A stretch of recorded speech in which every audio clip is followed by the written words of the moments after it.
Salut à tous, nous voici donc pour la ronde 3 du challenge 13. D'habitude je filme la finale à ce moment-ci, mais il y avait deux finales puisque c'était un tournoi en 3 rondes. Donc pour ne pas en favoriser l'une ou l'autre, j'ai choisi de égoïstement filmer ma game. Bien m'en a pris, enfin on le verra plus tard dans la partie, c'était vraiment une shot partie. Cette partie, je la joue contre Marvin qui joue Menot et qui me propose Tira et Harbinger. Je lui sors tiré Grim 2 parce que Harbinger, je pense qu'il y avait que dans mon pairing avec Grim 2 qui pouvait le gérer. Et lui, il prendra Tira. Tira, c'est donc un caster qui a 6 focus, Parade, Stealth et Weapon Master. Elle a Acrobatics qui lui permet de faire de charger au travers des modèles et du moment qu'elle les traverse complètement. Ça lui permet aussi d'ignorer les modèles intervenants quand elle déclare une charge. Elle donne aussi Vengeance au Doctor of the Flame, mais il n'y en a pas. Elle a Overtake, ce qui lui permet d'avancer de 1 pouce lorsqu'elle détruit un modèle ennemi. En sort, elle a Carnage, ce qui donne plus de la touche sur les mêlées attaques pour les Friendly Faction modèles, du moment que les ennemis sont dans sa control range. Gate of Death, c'est un upkeep qui me permet de placer le spellcaster complètement à 6 pouces, mais à la fin du tour.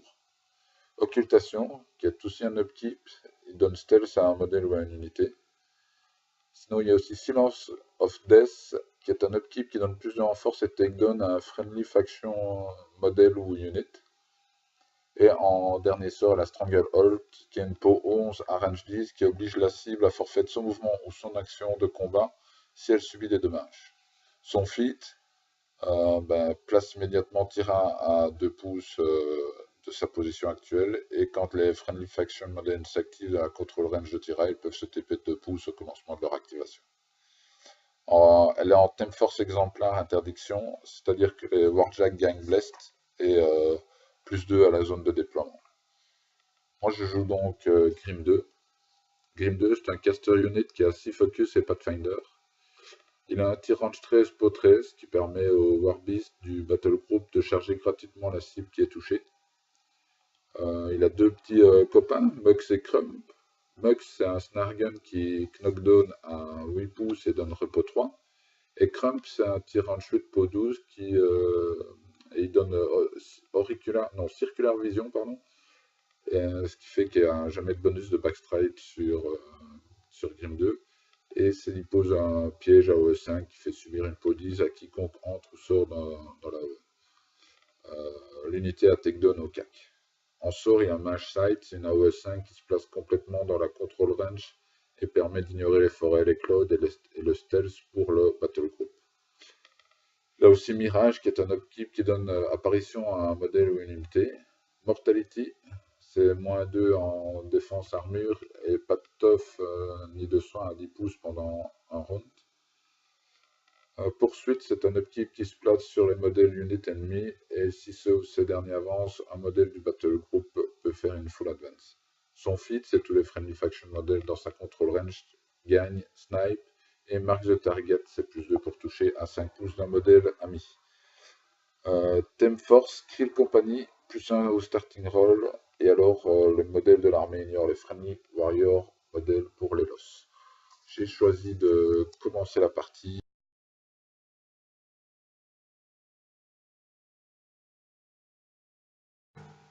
Pour démarrer ce tour 1, il a mis la proie la proie de Elias Gate sur les Norskin Raiders. Je vais lui poser quelques questions sur ces treat range, surtout les errants qui m'embêtent un peu là au début parce qu'ils vont pouvoir tout de suite me tirer dessus. Et je fais vite mon deuil, je vais quand même devoir avancer, il n'y a pas le choix, je vais perdre des flics. Donc une fois que j'ai décidé ça, je fais quelques prémesures pour voir exactement où je vais me mettre et ce que je peux faire. Et je choisis d'envoyer les Croc Raiders dans la forêt en fait. Donc voilà, je mesure et les Crocs vont courir. Voilà, on voit qu'il vient de mettre la proie sur les Norskin. Les Crocs Raiders, voilà, ils courent dans la forêt, comme ça augmente leur défense, et il y en a pas mal qui restent derrière la forêt, pour éviter de prendre des dégâts. Comme il a mis la proie de Gate sur les Raiders, ben, je les fais changer tous complètement de flanc. Parce qu'on le voit là-bas, il est dans la champ de marée près du vrac. Et du coup, ben, je me dis que ça va un peu l'embêter s'il doit le faire revenir par là pour tirer. Donc je pense que c'est pas une mauvaise idée. Derrière, j'enrage le bomber à fond, et, enfin de 2 et je le fais courir pour 1. Je fais pareil avec le second bomber, je le mets derrière la forêt avec déjà une petite idée derrière la tête. Ensuite, j'active le Runebearer qui donne Harmonious Exaltation. Derrière, ben, la pierre, elle avance, elle ne met pas d'effet continu et plus de en armure. Ensuite, ben, je vais faire courir les Brelan. Et après Brelan, ben, tous les Highwaymen vont aussi courir le plus loin possible. Voilà, ils courent dans la forêt à l'entrée de la zone.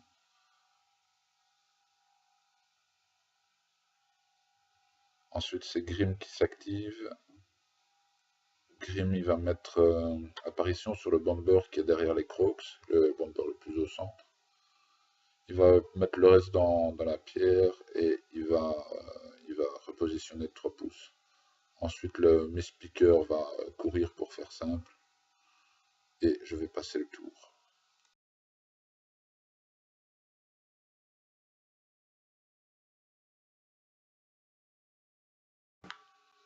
C'est donc à son tour de s'activer. Voilà. Donc notre ami Marvin écrit ses spells sur des petits tokens. Et il va commencer son activation. Simplement, il va mesurer pour voir s'il s'est tiré sur mes Crocs. Et comme il sait le faire, il va faire des mouvements et des M avec certains, car il tire quand même un range 10, c'est les errants. Donc il va M avec quelques-uns et les autres vont bouger pour pouvoir aller tuer les Crocs dans la forêt en fait. Donc, voilà. Je pense aussi que Rupert leur a donné Pathfinder pour pas qu'il y ait trop de soucis de Rupert Corvoleux, pour pas qu'il y ait de soucis dans la forêt. Donc voilà, il va tirer, il va réussir à me tuer 2 Norskin. Voilà, il y en a un qui toffe mais il l'achève avec un deuxième tir et le deuxième ne toffe pas. Par contre les crocs, ben, c'est def 15 dans la forêt, donc c'est du 8 pour toucher si ma mémoire est bonne. Ce qui fait qu'il va toucher un T en fait.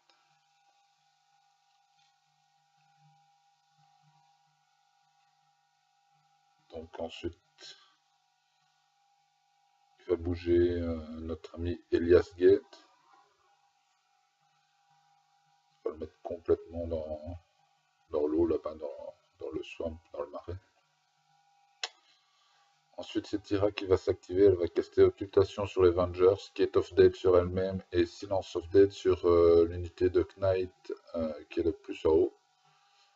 Derrière le Blood of... non, c'est pas le Blood... Si c'est le Blood of Martyr vient d'avancer.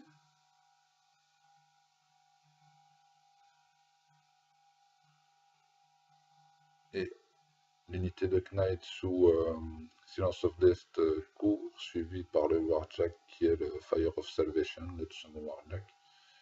Les Vengers courent et viennent de flanc. C'est peut-être eux qui ont eu Pathfinder, je ne sais plus. Je ne sais plus laquelle des 2 unités Pathfinder, naturellement, ou pas, mais bon, il n'y a pas eu de souci sur les mouvements. Donc, voilà. Et il me passe la cloque.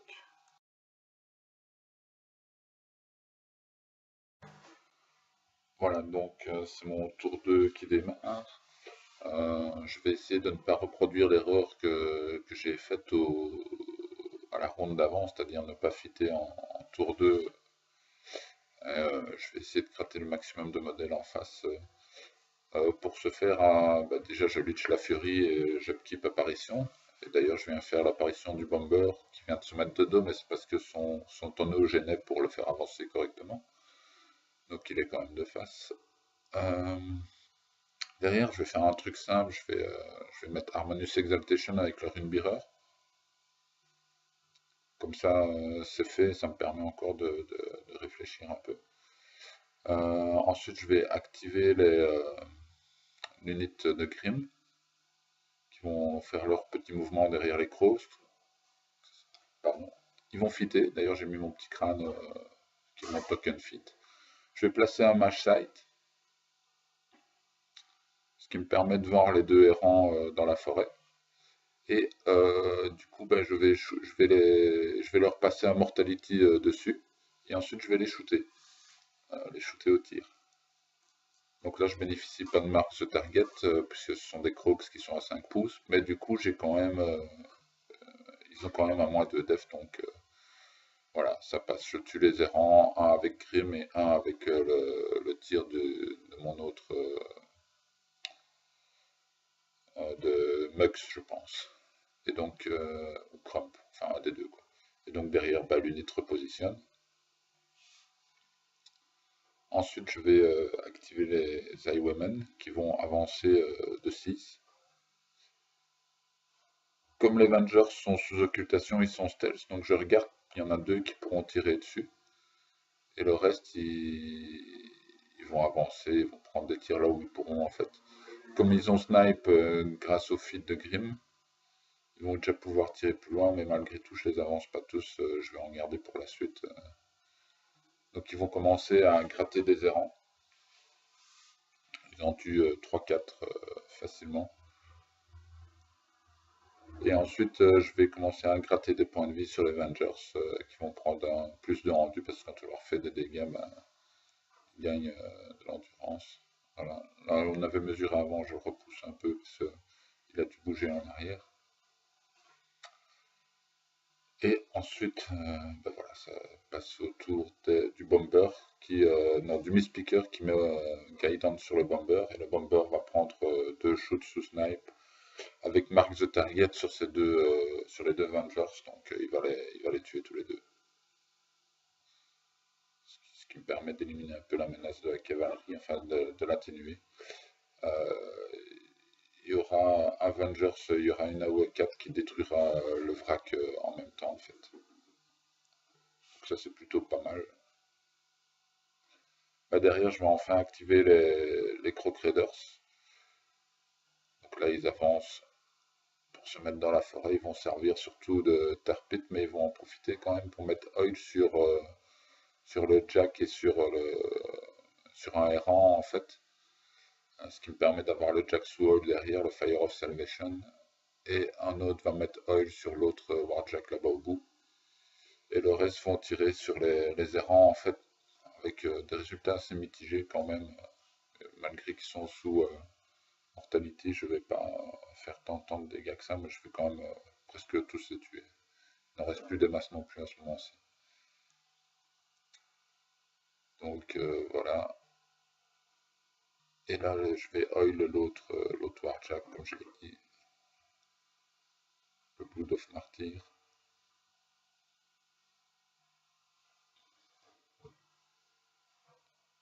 Et le Fire of Salvation, ils sont tous les deux oil. Derrière, bah, les Northskin Raiders vont s'activer. Et vont tous prendre des tirs sur le Fire of Salvation. Comme il est sous oil, bah, ça va plutôt bien me réussir. Il y a 3 dés au dégâts, parce que ce sont des tirs enflammés. Et ce sont 8 tirs peau douce. Et on voit la grille qui diminue petit à petit là du Varchak en bas de l'écran. Et donc voilà. Le dernier le tue au point de vie près. Du coup, bah, je peux activer le bomber. Et là, je vais prendre un tir sur le Fire of Salvation, qui lui fera quelques dégâts. Et je vais prendre un second tir qui va dévier en fait. Ou je ne prends qu'un tir. Voilà. Ensuite, c'est la pierre qui va s'activer, mettre pas d'effet continu. Et je vais passer la cloque à mon adversaire.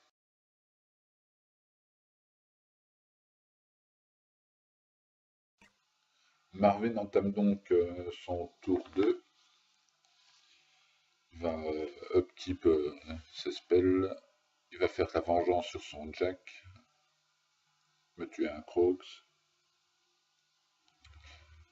Tira va s'activer et elle va fit. Donc elle va s'activer incessamment sous peu. J'ai été un peu plus vite que la musique. En fait, il mesure d'abord pour voir si c'est important de le faire. Donc là, elle bouge et elle va fit. Donc, il a mis son petit token de fit. Elle fait son apparition de 2 pouces directement en arrière. Et c'est à peu près tout ce qu'elle fait pour ce tour-ci. Bon, les errants survivants, ils vont faire leur apparition, puis ils vont charger les Crocs. Ils vont en tuer 4 avec 2 Crocs. Il va en tuer 4 avec 2 errants, 4 Crocs avec 2 errants, parce qu'ils ont quick work, donc dès qu'ils tuent, ils font un petit tir derrière. Donc ça se passe plutôt pas mal pour les 3 errants survivants. Le Sénéchal va faire son apparition, puis il va bouger dans la forêt, il va encore tuer un Croc. Et un Highwayman, puisqu'il n'y a pas 3 pouces de forêt. Ensuite, il va faire une charge plus mini-feed des Knight duo. C'est ceux qui ont plus de force et takedown. Donc là, ça va faire des grosses patates. Et donc, il doit à chaque fois faire une petite apparition avant, ensuite à son feed, ce qui lui permet de bien libérer ses lignes de charge. C'est plutôt pas mal. Et je crois qu'ils sont Pathfinder en charge ou un truc ainsi. Du coup, il a 4D sur Weapon Master, il va one-shot mon objet, ce qui était assez impressionnant. Et derrière, il fait un espèce d'overtake, il a une attaque supplémentaire. Hop, donc ça va commencer tout doucement à ventiler mes figues qui sont en tampon en fait.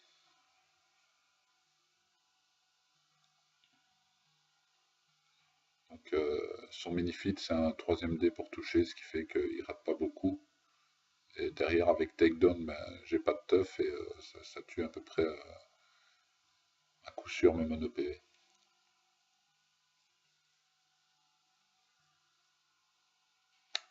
Il regarde un petit peu où il va mettre graveuse, s'il hésite à l'envoyer, mais il choisit de le mettre hors de portée en fait de mon bomber pour éviter de prendre des tirs. Donc ils veulent l'avancer, mais il reste complètement dans le cloud au final. Derrière c'est l'autre unité de Knight qui va charger.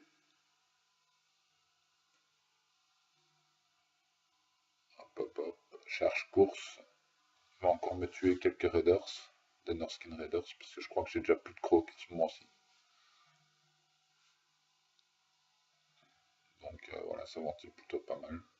Mais là j'ai droit à mon teuf, mais j'en ferai pas des masses. Parce que si j'y ai droit, autant pas en faire. Elias Gate, là il y a un truc que j'avais pas vu, c'est qu'il a true sight. Et donc il tire sur Brelon. Heureusement il rate son premier shoot et le deuxième la laisse à 1 PV. Parce que sinon mon plan de prendre ce flanc là aurait été bien ruiné. Parce que c'est Brelon qui apporte le bonus de dés supplémentaires à la touche dans le dos des Highwaymen. Donc là il fait une charge avec ses Vengers. Il cherche derrière, mais ses impacts, je réussis à faire un tough. Ce qui fait que ça coupe sa charge. Là, le deuxième, là, il va impact, il va toucher automatiquement et faire les dégâts. Il va orienter, voilà. Et le troisième, Vengers, va charger mon dernier Highwayman là-bas. Voilà. Donc il me laissera 5 malheureux Highwaymen. Derrière, il va activer son Jack qui va avancer. C'est le Blood of Martyr.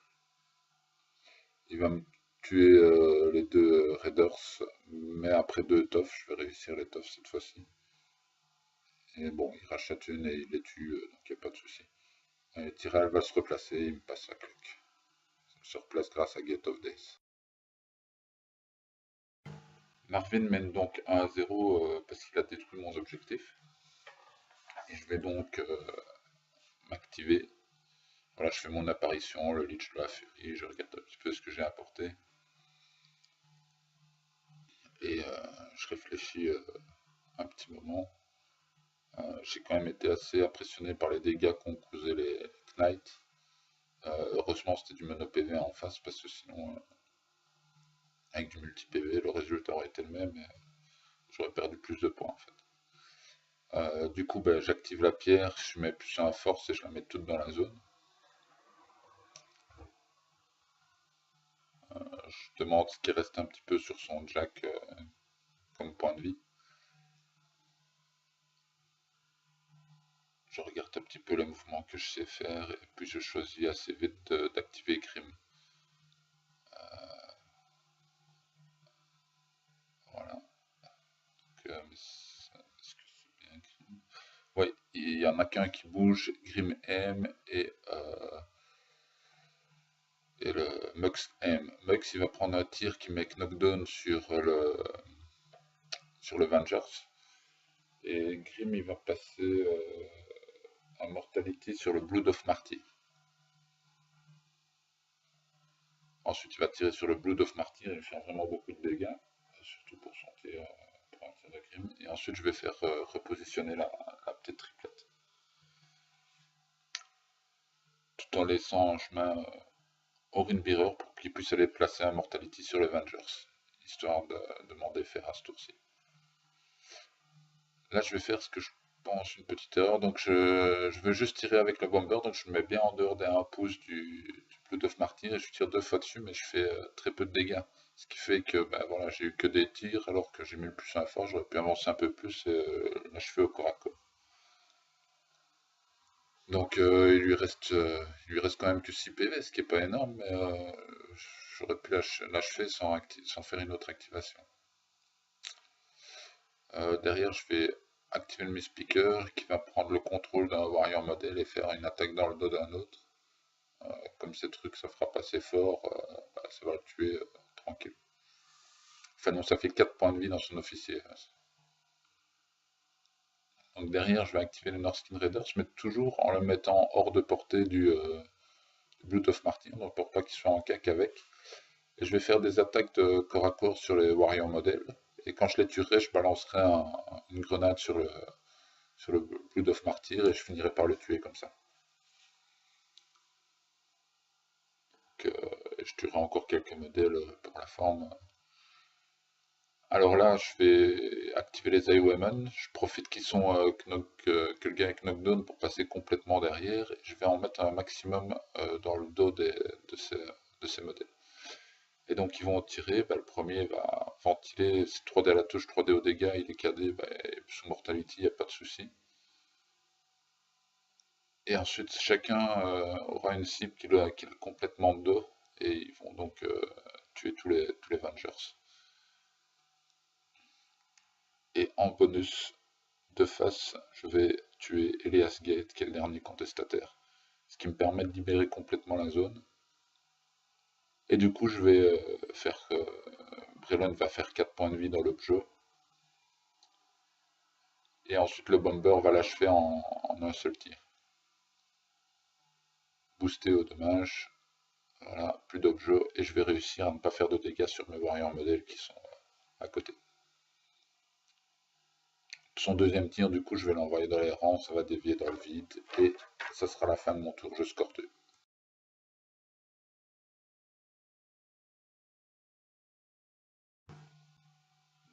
Donc 2-1 pour les trolls au début du tour 3 de Marvin.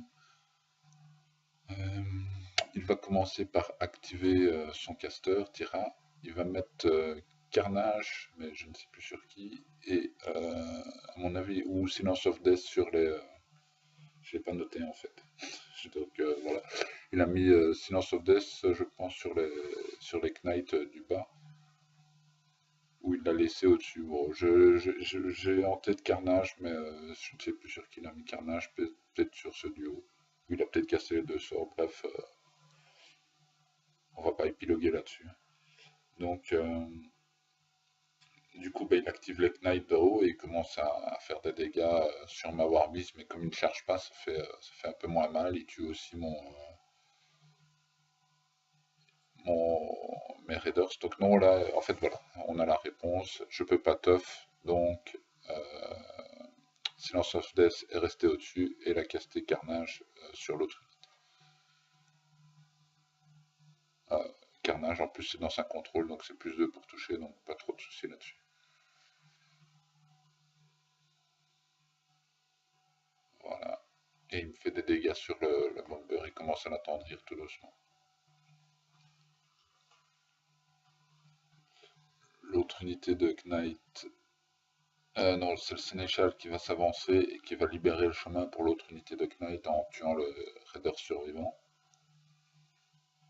Et derrière, il va pouvoir activer justement ses Knights. Mais avant ça, il va activer les errants pour venir contester et tuer du Highwayman. Je vais réussir un tof, mais du coup, il va me l'achever quand même, avec son deuxième tir.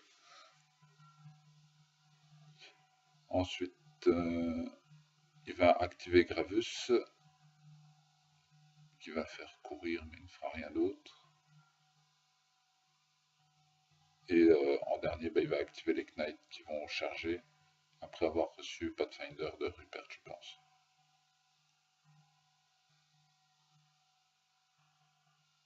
Et il va me faire pas mal de dégâts quand même dans les mecs de la pierre surtout, et gratter encore quelques points de vie sur mon bomber.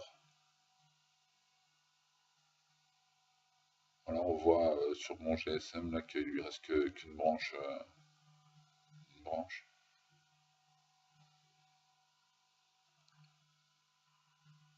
Et il va me tuer des mecs de la pierre. Mais là je pourrais tough, donc j'en perdrai quand même 4. Hein. Mais celui-là je vais pas en faire un seul tough, je pense. Voilà, on se met d'accord. Au début en fait j'avais compris qu'il chargeait, donc ce mec là avait couru, mais en fait non, il fait un mouvement grâce au Pathfinder qu'il a reçu. C'est pas une charge. Et donc voilà, je perds des mecs de la pierre, il a tout activé, il me passe la cloque et personne ne score. Et reposition de tir après avec Gate of Death.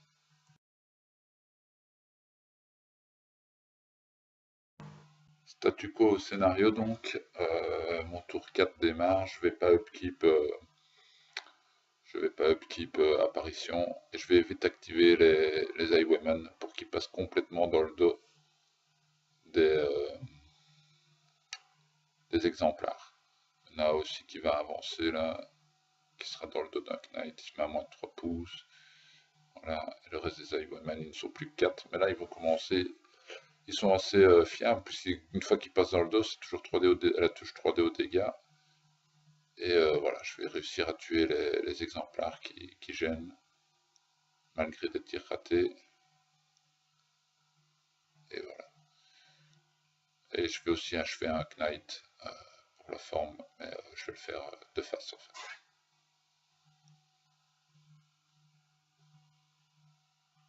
Voilà. Il me faudra quand même 4 tirs pour l'avoir, mais au quatrième, il mourra. Brelon, elle va juste avancer. J'aurais peut-être pu la faire courir, mais j'ai encore un peu peur de la perdre à ce moment-là. Et elle est vraiment importante pour mes Highwaymen, parce que c'est celle qui leur donne ce bonus. Le bomber va s'activer, il va move pour rester dans la zone quand même. Et il va prendre un tir sur des Knights. Il va même en prendre 2 en fait, hein, sur ceux qu'il peut voir. Et je pense qu'il y en a un qui rate. Ah non, il ne prend qu'un tir et il va tuer l'officier, il va booster damage et touche. Et puis, ensuite, la pierre va s'activer, elle va juste avancer. Et elle va frapper les Knights qui sont devant elle en mettant plus un force juste avant. Et elle va les tuer. À ce moment-là, je crois qu'ils sont plus que 3 ou 4 gars de la pierre. Je vais activer le Rune Mirror, mais il va juste se mettre pour contester. Je vais activer Grim qui va soigner le Bomber. Et derrière, voilà, il faut tous faire un mouvement de 6 pouces.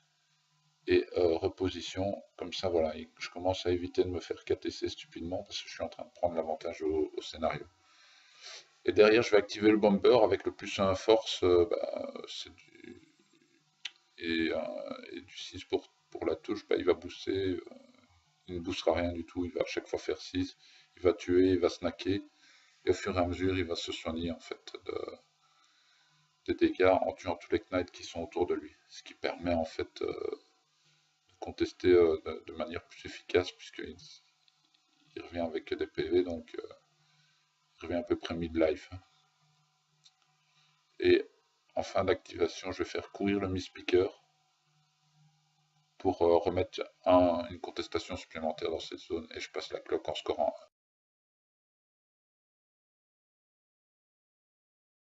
1. Marvin démarre donc son tour 4 alors que je mène 1-3. Grâce à ce point sauvagement pris. Juste il va mesurer 2-3 petites choses et puis il va assez vite passer à son activation. Il regarde en fait comment il peut à la fois virer le Mi Speaker et mon bomber. Il va commencer par activer Carvolo qui va mettre, je pense, Pathfinder à son caster. Voilà. Je pense que c'est Pathfinder qui lui met, je suis pas sûr. Je sais pas quoi d'autre en même temps. Ensuite, il va activer une charge de Knight sur le bomber. Voilà. Enfin, sur le caster, ou peut-être. Non, non, comme ils chargent, ils n'ont pas de Finder en charge. Donc, non, je pense que c'est sur son caster quand même, pas de Finder. Et donc, sur la pierre et sur le bomber, il va faire des charges, il va gratter quelques dégâts sur le bomber et ma pierre va tough en fait. Voilà, donc le bomber repart tout doucement, comme on recommence tout doucement à perdre des points de vie.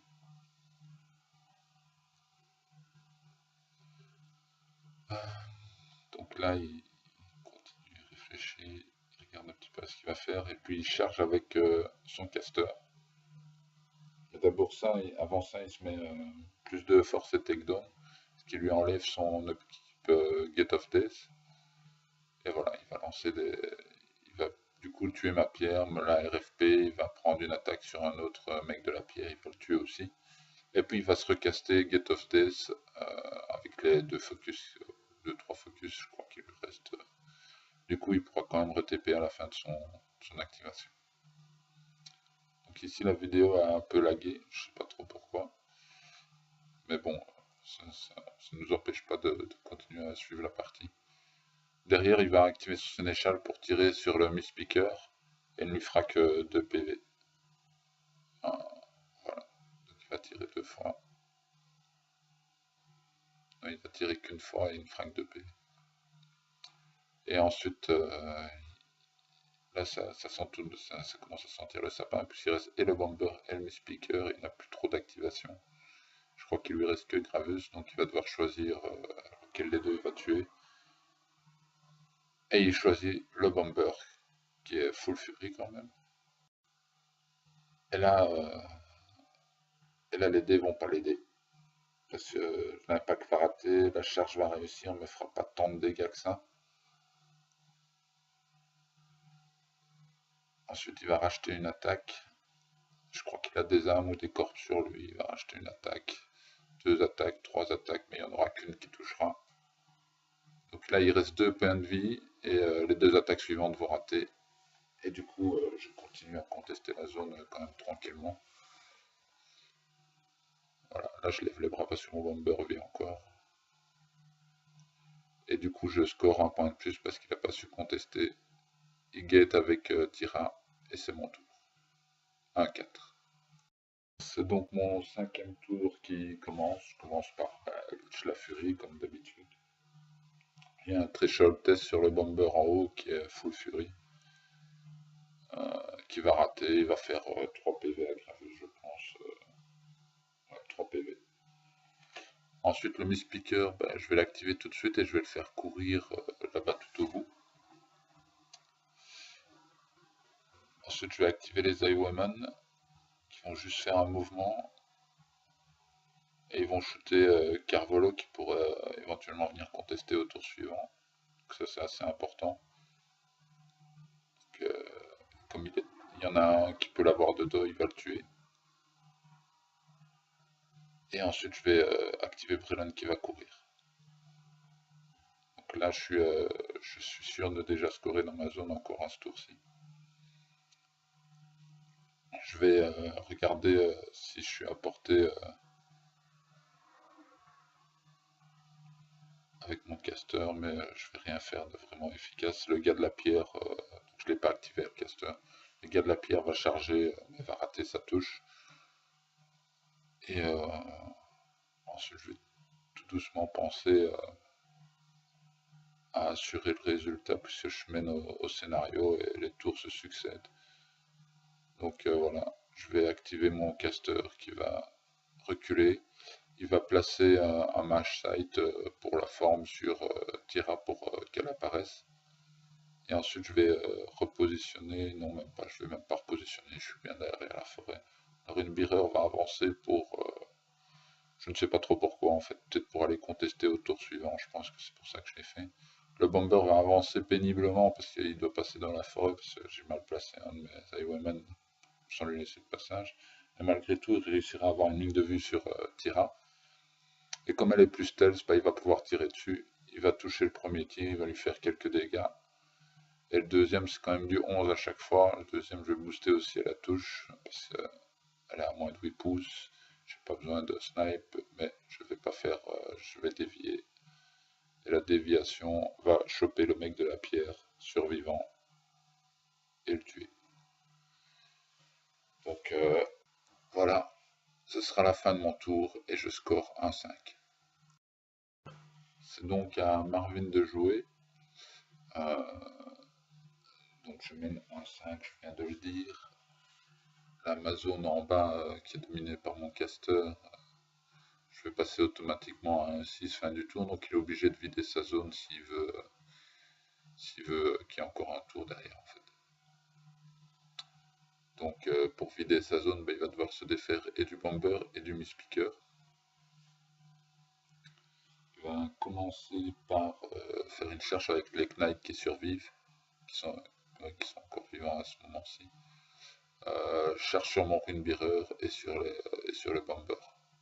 Là on règle un peu le problème de position de Graves, mais c'est pas super grave.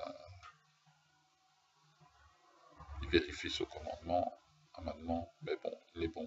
Donc voilà. Mon Runebearer va tough. Par contre mon Bomber va mourir. Avec 2 attaques. Derrière il va utiliser Gravus pour faire un move normal. Et achever le Mistpicker. Voilà. Donc le Mistpicker meurt aussi. Il vient donc de passer, de pouvoir scorer un point. Il va activer Tira.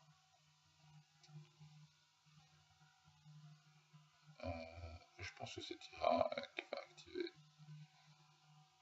Donc il a upkeep Gate of Death. Il regarde un peu ce qu'il peut faire avec elle. Ah non, c'est le Sénéchal qui revient et qui va tuer le Highwayman dans la forêt. Non, il va le rater. Et du coup, il lui reste plus que Tira à activer. Il va la placer. Voilà. Pour pouvoir placer un Stranglehold sur mon Bomber, histoire que celui-ci ne l'embête plus. Il va quand même, il va le passer. Et derrière, il va Gate of Death en arrière pour dominer sa zone et ne pas prendre trop de risques. Et donc le score passe à 2-6.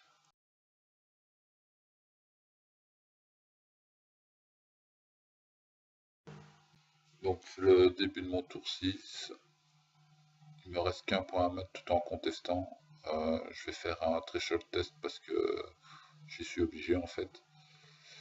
Et voilà, je vais tuer mon Highwayman, mais derrière je vais activer Brelan qui va courir, contester. Ça suffit pour faire un différentiel de 5 points, c'est-à-dire de 7, et pour me donner la victoire au scénario. C'était une chouette partie, vraiment superbe, avec pas mal d'attrition et une course au point assez rigolote. J'ai vraiment apprécié cette partie. Alors, pour les prochaines vidéos, je vais aller à Liège et à Troyes. Je ne sais pas encore si je vais filmer les deux ou je ne sais pas, je réfléchis parce que pour le moment j'ai pas mal de choses à faire. Et, en plus ce sont des matchs par équipe et j'aime bien être complètement disponible pour l'équipe. Donc je vais réfléchir à ça et voir ce qu'il y a moyen de faire. Sinon, ben voilà, je vous remercie pour avoir encore regardé cette vidéo. Et je vous dis à très bientôt pour d'autres vidéos, quoi qu'il arrive. Ciao!